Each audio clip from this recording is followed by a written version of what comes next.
Olá, bom dia. São 8 horas e 15 minutos, terça-feira, 24 de fevereiro. Você assiste agora ao Senado em Dia. O Congresso deve agilizar a votação de vetos e já treina assessores. Sessão no plenário discute hoje a reforma política com especialistas. Senado quer incluir nas embalagens de bebidas açucaradas frases e imagens alertando para os males do consumo excessivo.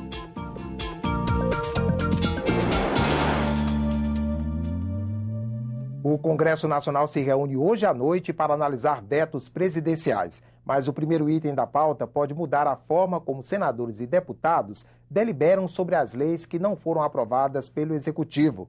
O Congresso já se prepara para adotar a nova metodologia. Assessores passaram por uma capacitação nesta segunda-feira. Servidores ligados às lideranças partidárias participaram do treinamento promovido pela Secretaria-Geral da Mesa. Se a resolução for aprovada nesta terça-feira, os 4 vetos que estão na pauta do Congresso já podem ser apreciados pelo novo sistema. O parlamentar preenche a cédula no computador, imprime o voto e leva ao plenário. Lá, a cédula é identificada com um adesivo.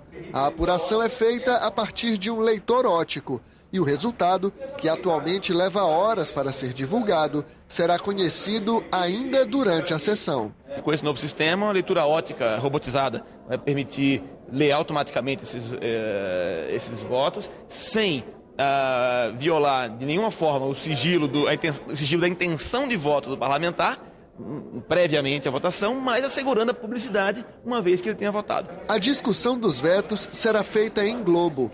Cada parlamentar fala por 5 minutos. Depois do pronunciamento de 4 senadores e 6 deputados, a votação começa, mesmo que os debates continuem no plenário. Até o início da ordem do dia, os parlamentares poderão apresentar destaques para a votação no painel eletrônico. Mas o número de itens a ser votados separadamente vai depender do tamanho de cada bancada. Um destaque para partidos com 5 a 24 deputados ou 3 a 5 senadores. 2 destaques para bancadas de 25 a 49 deputados ou 6 a 11 senadores. 3 destaques para blocos de 50 a 74 deputados ou 12 a 17 senadores.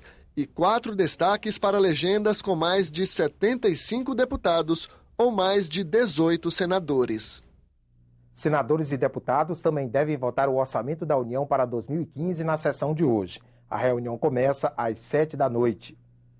A reforma política está na pauta do Senado. Para discutir mudanças nos sistemas partidário e eleitoral, a Casa convidou um ministro da mais alta corte do país, cientistas políticos e o dirigente de uma ONG criada para combater a corrupção. O debate com especialistas pode facilitar o consenso entre os senadores. Participam da sessão temática 4 convidados. O ministro do STF e vice-presidente do Tribunal Superior Eleitoral, Gilmar Mendes.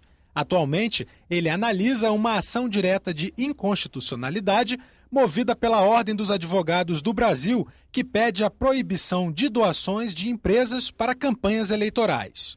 Outro palestrante será o diretor da ONG Transparência Brasil, Cláudio Abramo. A instituição sugere um teto nacional para as doações privadas. E os cientistas políticos Murilo de Aragão, que critica o abuso do poder econômico nas eleições e o sistema partidário fragmentado. E Lúcio Renó, ele analisa que o presidencialismo de coalizão dificulta a reforma política. O debate vai auxiliar os senadores na discussão de 10 proposições que alteram regras eleitorais e partidárias. Segundo o secretário-geral da mesa diretora do Senado, são propostas de emenda à Constituição e projetos de lei que podem entrar na pauta do plenário do Senado em março. E em função do debate da sessão temática é que vai se pautar, pensar aqueles que estão prontos nas questões mais relevantes, como financiamento de campanha, como participação das mulheres nas candidaturas ou ainda a questão das coligações proporcionais. A sessão temática sobre a reforma política será logo mais às 10 da manhã, com transmissão ao vivo aqui pela TV Senado. E às 6h30 da tarde será lançado na Biblioteca do Senado o livro Resgate da Reforma Política, Diversidade e Pluralismo no Legislativo, uma iniciativa da Coordenação de Edições Técnicas do Senado. Na obra, consultores e advogados do Senado tratam em 15 capítulos temas como democracia representativa, sistema proporcional e voto distrital.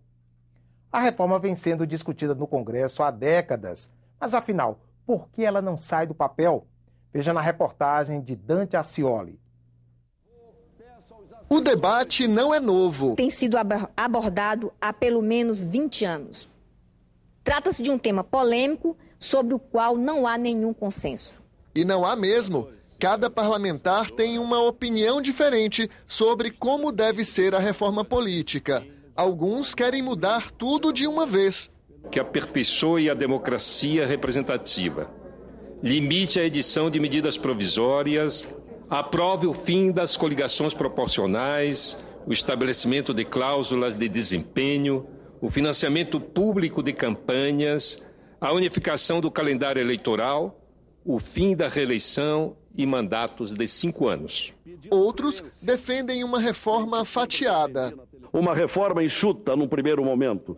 Se quisermos fazer uma ampla reforma, acaba não saindo como há 12 anos não acontece. No meio de tanta indefinição, a reforma política simplesmente não anda.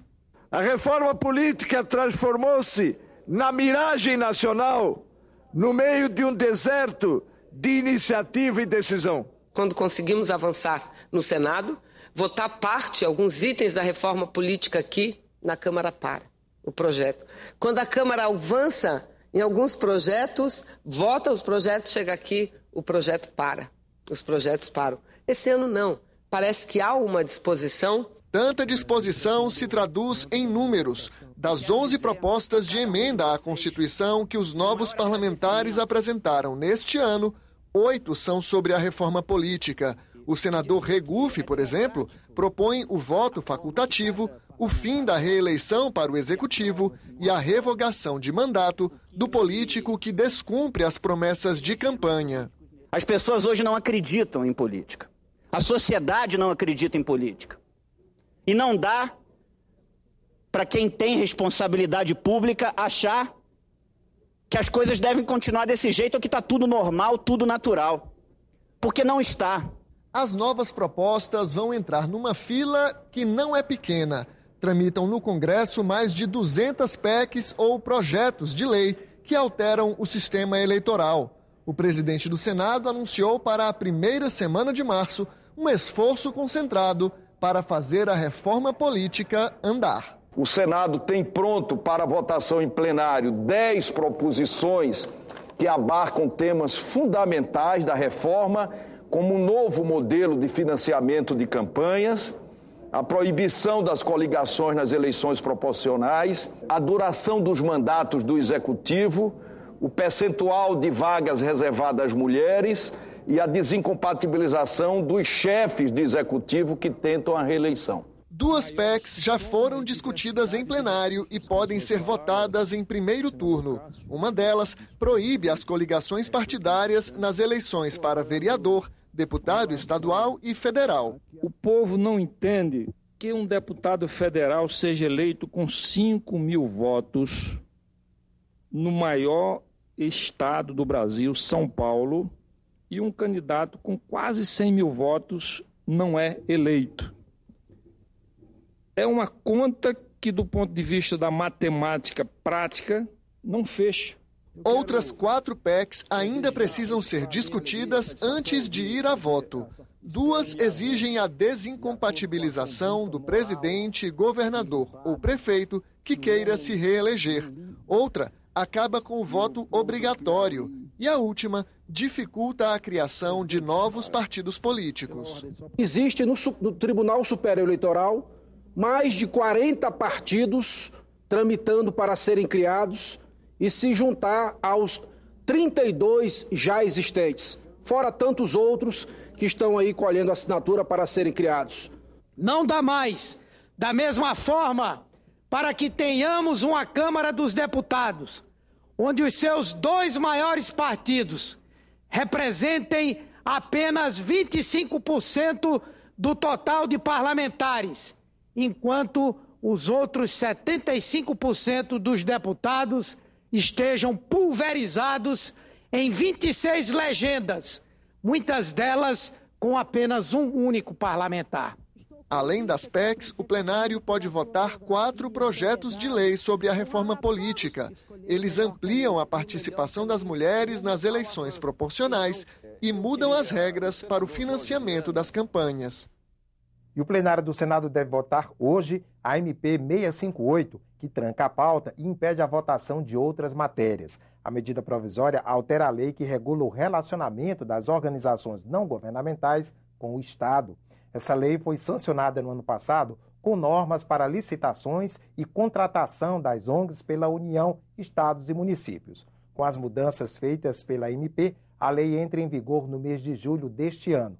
A sessão de votações começa às 4 da tarde.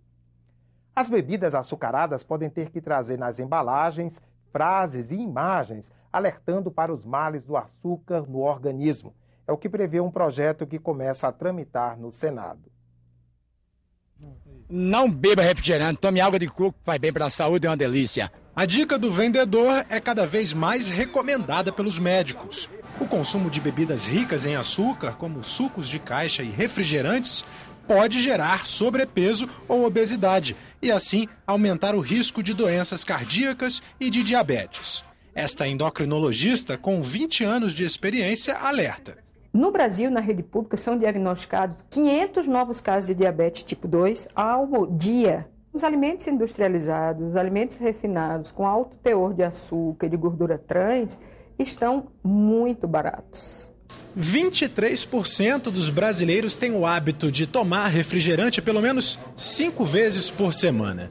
E quando a gente, por algum motivo, não gasta as calorias desta latinha, por exemplo, por ano, esse excesso pode representar até 6 quilos a mais nos nossos corpos. Mais da metade da população brasileira está acima do peso e 17,5% tem obesidade. Os dados são do último levantamento do Ministério da Saúde.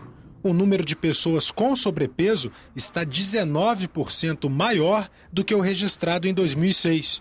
O de obesos, 48%.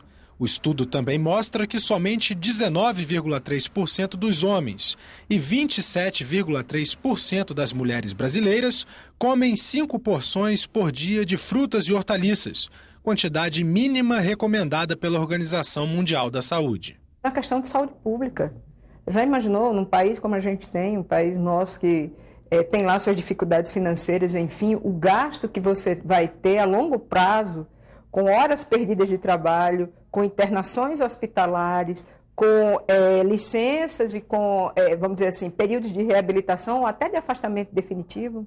Tramita no Senado um projeto de lei para exigir que as embalagens de bebidas açucaradas contenham frases e imagens de advertência sobre os malefícios do consumo abusivo desses produtos. Neste supermercado, a ideia foi bem recebida. Vão abusando em tudo que leva açúcar, né? Então, se tiver uma prevenção, é importante. Particularmente, no meu caso, eu sou diabético, então muitas vezes a gente compra um produto e você não sabe a quantidade de açúcar que tem dentro. Eu acho uma iniciativa muito válida. Quanto mais informação tiver no rótulo de qualquer produto, melhor para o consumidor, né?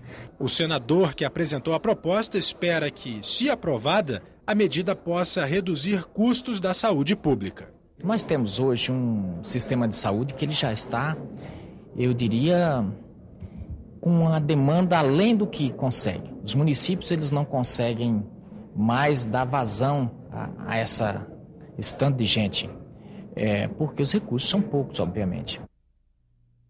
Em nota, o presidente da Associação dos Fabricantes de Refrigerantes, Fernando Rodrigues de Bairros, defendeu a inclusão de informações precisas nos rótulos de todos os alimentos e bebidas, mas considerou o projeto incoerente por incluir somente produtos que contêm excesso de açúcar. Para ele, é preciso também informar a presença de outros ingredientes também prejudiciais se consumidos em grande quantidade, como sódio e gorduras saturadas e trans. Ficamos por aqui. No decorrer do dia você acompanha outras informações nos boletins do Senado Agora. Enquanto isso, continue assistindo a nossa programação.